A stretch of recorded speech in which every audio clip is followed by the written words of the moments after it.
Welcome to my YouTube channel options with Malli. ಸ್ನೇಹಿತರೆ, ನಾನು ನಿಮ್ಮ ಮಲ್ಲಿಕಾರ್ಜುನ. ಸ್ನೇಹಿತರೆ, ಲಾಸ್ಟ್ ಟೈಮ್ ನಾನು ಈಕ್ವಿಟಿ ಬಗ್ಗೆ ಒಂದು ವಿಡಿಯೋ ಮಾಡಿದ್ದೆ. ಅದು ಇಲ್ಲಿದೆ ನೋಡಿ, ಆಪ್ಷನ್ಸ್ ವಿತ್ ಮಲ್ಲಿ ಅಂತ ಇಲ್ಲಿದೆ ನೋಡಿ. 2 stocks which you can buy and forget ಅಂತ ಇಲ್ಲೇ ಇದೆ ನೋಡಿ. 7 months ಬ್ಯಾಕ್, ಅದು 7 ತಿಂಗಳಿಂದ ಈ ವಿಡಿಯೋ ಮಾಡಿರೋದು. ಸ್ನೇಹಿತರೆ, ಈ ವಿಡಿಯೋದಲ್ಲಿ ನಾನು 2 ಸ್ಟಾಕು ರೆಕಮೆಂಡೇಶನ್ ಅಲ್ಲ, ಚೆನ್ನಾಗಿದ್ದಾವೆ, ಎಲ್ಲ ಥರ ಸೇಫ್ ಆಗಿದೆ, ಇದರಲ್ಲಿ ಇನ್ವೆಸ್ಟ್ ಮಾಡ್ಬೋದು, ನಾನು ಕೂಡ ಮಾಡ್ತೀನಿ ಅಂತ ನಿಮ್ಗೆ ಹೇಳಿದ್ದೆ. ಆ 2 ಸ್ಟಾಕ್ ಯಾವುದು ಅಂತಂದರೆ, ಒಂದು CDSL, ಒಂದು LIC. ಸ್ನೇಹಿತರೆ, ನಾನು ಅದ್ರದ್ದು ಇವತ್ತು 2 ಸ್ಟಾಕ್ ನಾನು ಹೇಳಲಿಕ್ಕೆ ಹೊರಟಿದ್ದೀನಿ. ಇವತ್ತು 2 ಸ್ಟಾಕ್ ಮತ್ತೆ ತಿಳಿಸ್ತೀನಿ. ಆ 2 ಸ್ಟಾಕ್ ನಾನು ಹೇಳಿದ್ದು ಏನಾಯಿತು ಅಂತೇಳಿ ನಿಮಗೆ ತೋರಿಸ್ಲಿಕ್ಕೋಸ್ಕರ ನಾನು ಇದೊಂದು ರೆಡಿ ಮಾಡ್ಕೊಂಡಿದ್ದೀನಿ, ತೋರಿಸ್ತೀನಿ ಸ್ನೇಹಿತರೆ.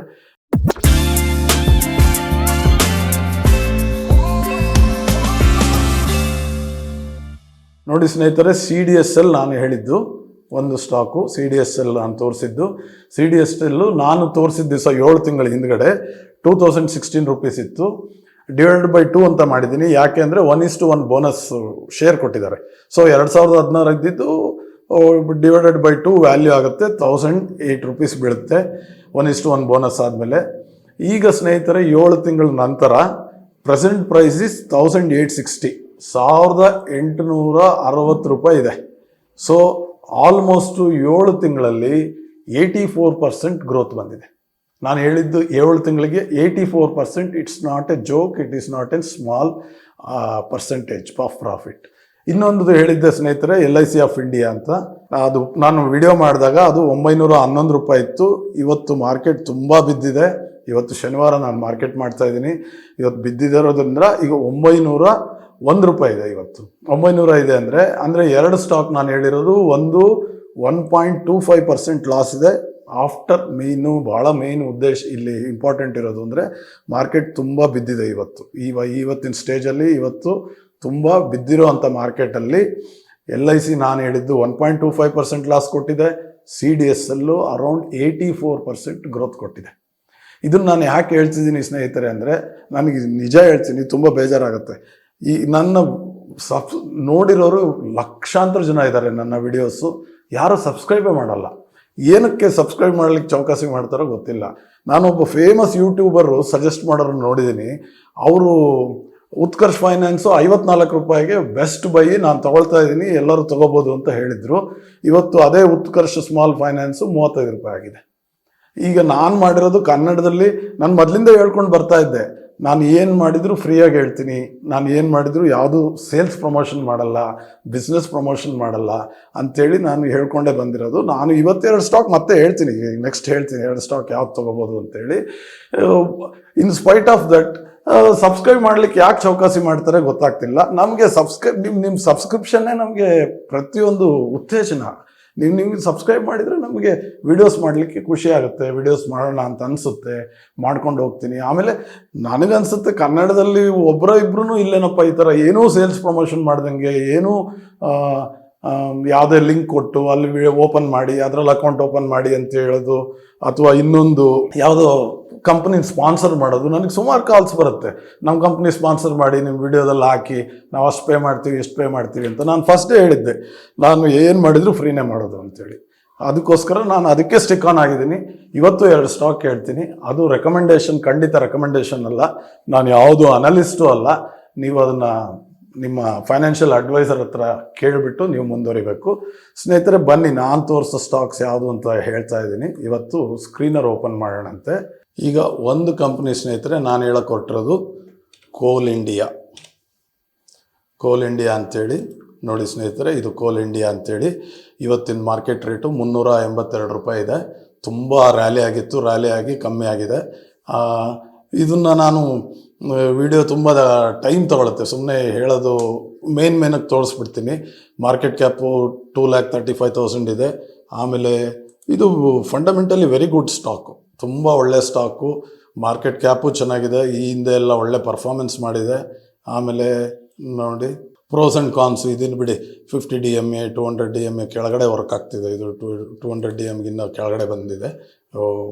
ಎರಡಕ್ಕಿಂತ 50 DMA 200 DMA ಎರಡಕ್ಕಿಂತ ಕೆಳಗೆ ಟ್ರೇಡ್ ಆಗ್ತಾ ಇದೆ. ಮಾರ್ಕೆಟು ತುಂಬ ನೆಗೆಟಿವ್ ಸೆಂಟಿಮೆಂಟ್ಸ್ ಇದೆ.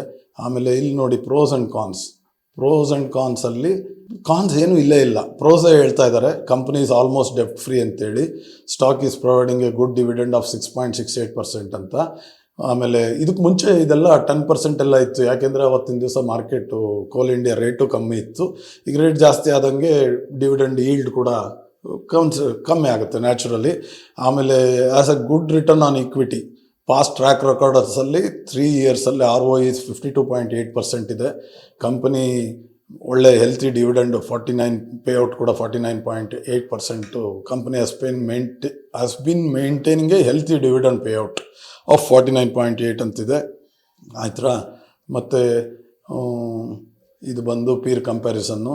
ಕ್ವಾರ್ಟರ್ಲಿ ರಿಸಲ್ಟ್ಸ್ ನೋಡಿ, ಕ್ವಾರ್ಟರ್ಲಿ ರಿಸಲ್ಟ್ಸಲ್ಲಿ ಪ್ರಾಫಿಟ್ ಬಿಫೋರ್ ಟ್ಯಾಕ್ಸು ಇಲ್ಲಿ ಒಂದು ಸೆಪ್ಟೆಂಬರ್ 24 ಸ್ವಲ್ಪ ಕಮ್ಮಿ ಆಗಿರೋದ್ರಿಂದನೇ ಇದು ತುಂಬ ಬಿದ್ದಿರೋದು ಆ್ಯಕ್ಚುಲಾಗಿ ಪ್ರಾಫಿಟ್ ಬಿಫೋರ್ ಟ್ಯಾಕ್ಸು. ಇಲ್ಲಾಂದರೆ ಇಷ್ಟು ಬೀಳಕ್ಕೆ ಚಾನ್ಸಸ್ಸೇ ಇರಲಿಲ್ಲ ಇದು. ಬಟ್ ಆಪ್ರೇಟಿಂಗ್ ಪ್ರಾಫಿಟ್ಟು ಚೆನ್ನಾಗಿದೆ, ಪ್ರಾಫಿಟ್ ಬಿಫೋರ್ ಟ್ಯಾಕ್ಸು ಚೆನ್ನಾಗಿದೆ, ನೆಟ್ ಪ್ರಾಫಿಟ್ಟು ಆಲ್ಮೋಸ್ಟ್ ಸ್ವಲ್ಪ ವ್ಯತ್ಯಾಸ ಆಗಿದೆ 37ಕ್ಕೂ ಇದಕ್ಕೂ ಅಷ್ಟೇ. ನಂತರ ನೋಡಿದರೆ ನೀವು ಶೇರ್ ಹೋಲ್ಡಿಂಗ್ ಪ್ಯಾಟ್ರನ್ನಲ್ಲಿ ಪ್ರಮೋಟರ್ಸ್ದು ಸೇಮ್ ಮೇಂಟೈನ್ ಆಗಿದೆ, ಎಷ್ಟೋ ವರ್ಷಗಳಿಂದ ಹಂಗೆ ಮೇಂಟೈನ್ ಆಗ್ತಾ ಇದೆ. FIIs ನೋಡಿ, ಇಲ್ಲಿ ಭಾಳ ಇದೂ ಇಂಪಾರ್ಟೆಂಟೇ. 8.39% FIIs ಇದ್ದವರು ಈಗ 9.16%ಗೆ FIIಸ್ಗೆ ಬಂದಿದ್ದಾರೆ. ಇಂಪ್ರೂವ್ಮೆಂಟ್ ಇನ್ FIIs ಆಗಿದೆ. DIIs ಕೂಡ ನ್ಯಾಚುರಲ್ಲಾಗಿ ಸ್ವಲ್ಪ ಕಮ್ಮಿ ಆಗಿದೆ. ಎಲ್ಲ ಥರ ಸೇಫ್ ಸ್ಟಾಕು ಇದು ನಾನು ಈಗ ತೊಗೊಳ್ತಾ ಇದ್ದೀನಿ. ಇದು ಇನ್ನೊಂದು ಸ್ವಲ್ಪ ಕರೆಕ್ಷನ್ ಆದರೂ ಆಗ್ಬೋದು, ಭಯಪಡೋ ಅಂಥದ್ದು ಏನಿಲ್ಲ. ಒಳ್ಳೆ ಸ್ಟಾಕು, ಲಾಂಗ್ ಟರ್ಮಿಗೆ ಇಟ್ಕೋಬೋದು. ಇದು ಎಷ್ಟು ದಿವಸ ಬೇಕಾದ್ರೂ ಇಟ್ಕೋಬೋದು. ಏನಾದ್ರು ತುಂಬ ಕರೆಕ್ಷನ್ ಆದರೆ ಇಲ್ಲಿಂದ 10% 15% ಕರೆಕ್ಷನ್ ಆದರೆ ಆವ್ರೇಜ್ ಕೂಡ ಮಾಡ್ಬೋದು. ಈ ಒಂದು ಸ್ಟಾಕು ನನ್ನ ಪ್ರಕಾರ ಇನ್ವೆಸ್ಟ್ ಮಾಡ್ಬೋದಂಥ ಸ್ಟಾಕು. ನಾನು ಕೂಡ ತೊಗೊಳ್ತಾ ಇದ್ದೀನಿ. ನೀವು ಖಂಡಿತ ಮತ್ತೊಮ್ಮೆ ಹೇಳ್ತಿದ್ದೀನಿ, ರೆಕಮೆಂಡೇಷನ್ ಅಲ್ಲ, ನೀವು ನಿಮ್ಮ ಫೈನಾನ್ಷಿಯಲ್ ಅಡ್ವೈಸರ್ ಕೇಳಿಕೊಂಡು ನೀವು ಮುಂದಕ್ಕೆ ಹೋಗಿ. ಆಮೇಲೆ ನೆಕ್ಸ್ಟ್ ಇನ್ನೊಂದು ಸ್ಟಾಕು ನಾನು ಸಜೆಸ್ಟ್ ಮಾಡ್ತಾ ಇರೋದು ಅಂದರೆ ಜಿಯೋ ಫೈನಾನ್ಷಿಯಲ್ ಸರ್ವಿಸಸ್ ಅಂತೇಳಿ. ಅದು ನೋಡಿ ಸ್ನೇಹಿತರೆ, ಇದ್ರದ್ದು ಈಗ 304 ರೂಪಾಯಿ ಇದೆ. 380 ಎಲ್ಲ ಹೋಗಿತ್ತು, ಈಗ 304 ರೂಪಾಯಿ ಇದೆ. ನಾನು 300 ರೂಪಾಯಿಗೆ ಸ್ಟಾಕ್ ತೊಗೊಂಡು ಇಟ್ಕೊಂಡಿದ್ದೀನಿ.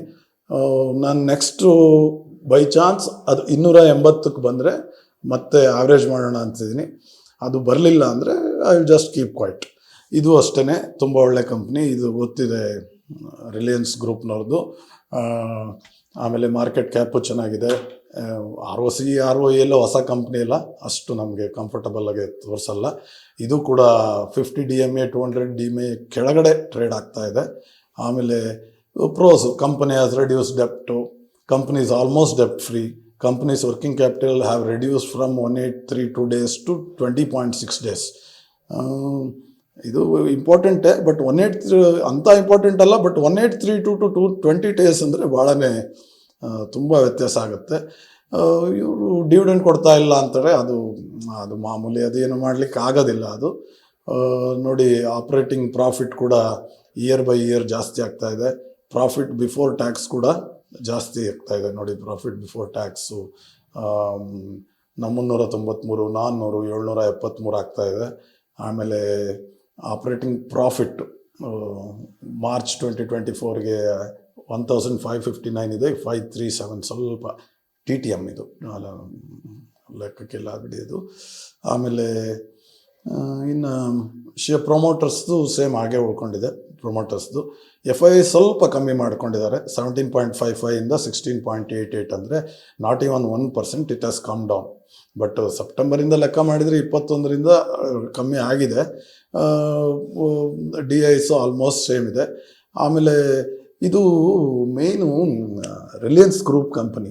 ಸ್ನೇಹಿತರೆ, Reliance group company one of the ಗೊತ್ತಿದೆ ಪ್ರಪಂಚದಲ್ಲೇ ಒಂದು ದೊಡ್ಡ ಮ್ಯಾನೇಜ್ಮೆಂಟ್ ಕಂಪನಿ ಅದು.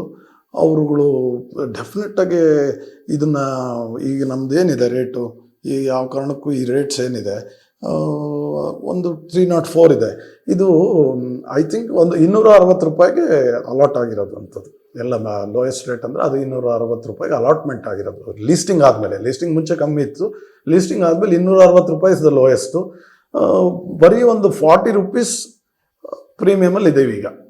ಇದು ಒಳ್ಳೆ ರಿಟರ್ನ್ಸ್ ಕೊಡುತ್ತೆ. 3 years 4 years 5 years ಹಾಗೆ ಇಟ್ಕೋಬೋದು. ಇದನ್ನು ಒಂದು ತೊಗೋಬೋದು. ಸೊ ಇವತ್ತು ನಾನು ಹೇಳಿರೋದು ಒಂದು ಕೋಲ್ ಇಂಡಿಯಾ, ಇನ್ನೊಂದು ಜಿಯೋ ಫೈನಾನ್ಷಿಯಲ್ ಸರ್ವಿಸಸ್ಸು. ಇವೆರಡು ಲಾಂಗ್ ಟರ್ಮ್ಗೂ ಇನ್ವೆಸ್ಟ್ ಮಾಡ್ಬೋದು. ಲಾಂಗ್ ಟರ್ಮೇ ನಾನೀಗ ಹೇಳ್ತಿರೋದೆಲ್ಲ ಲಾಂಗ್ ಟರ್ಮೇ, ಯಾವುದು ಶಾರ್ಟ್ ಟರ್ಮ್ಗಲ್ಲ, ಸ್ವಿಂಗ್ ಟ್ರೇಡಿಂಗ್ ಅಲ್ಲ. ಆಮೇಲೆ ಏನಾದ್ರು ಕರೆಕ್ಷನ್ ಆದರೆ ನೀವು ಆವ್ರೇಜು ಮಾಡ್ಬೋದು, ಇವು ಆವ್ರೇಜ್ ಮಾಡಿ ಇಟ್ಕೋಬೋದು. ತಾಳ್ಮೆಯಿಂದ 1 ವರ್ಷ 2 ವರ್ಷ ಕೂತ್ರೆ ಗ್ಯಾರಂಟಿ ಅನುಕೂಲ ಆಗುತ್ತೆ. ಇವಿಷ್ಟು ಈ ದಿನದ್ದು ನನ್ನ ಒಂದು ಸಜೆಷನ್, ನಾನು ಕೂಡ ತೊಳ್ತಾ ಇದ್ದೀನಿ ಅಂತೇಳಿ ತಿಳಿಸ್ತಾ ಇರೋದು. ದಯವಿಟ್ಟು ಯಾರು ನನ್ನ ಯೂಟ್ಯೂಬ್ ಚಾನಲಿಗೆ ಸಬ್ಸ್ಕ್ರೈಬ್ ಮಾಡಿಲ್ಲ, ಸಬ್ಸ್ಕ್ರೈಬ್ ಮಾಡಿ. ನಿಮ್ಗೆ ಸಬ್ಸ್ಕ್ರೈಬ್ ಮಾಡ್ತಾ ಹೋದರೆ ನಾನು ವೀಡಿಯೋಸು ಮಾಡ್ತಾ ಹೋಗ್ತೀನಿ, ಕಂಟಿನ್ಯೂ ಮಾಡ್ತಾ ಹೋಗ್ತೀನಿ. ಮೋರ್ ಆ್ಯಂಡ್ ಮೋರ್ ವಿಡಿಯೋ ಮಾಡಲಿಕ್ಕೆ ನಮಗೂ ಒಂದು ಸ್ಫೂರ್ತಿ ಬರುತ್ತೆ, ನೀವು ಉತ್ತೇಜನ ಕೊಟ್ಟಂಗೆ ಆಗುತ್ತೆ. ಇಷ್ಟು ಹೇಳ್ತಾ ಈ ವಿಡಿಯೋನ ಇಲ್ಲಿಗೆ ಎಂಡ್ ಮಾಡ್ತಾ ಇದ್ದೀನಿ. Thank you one and all.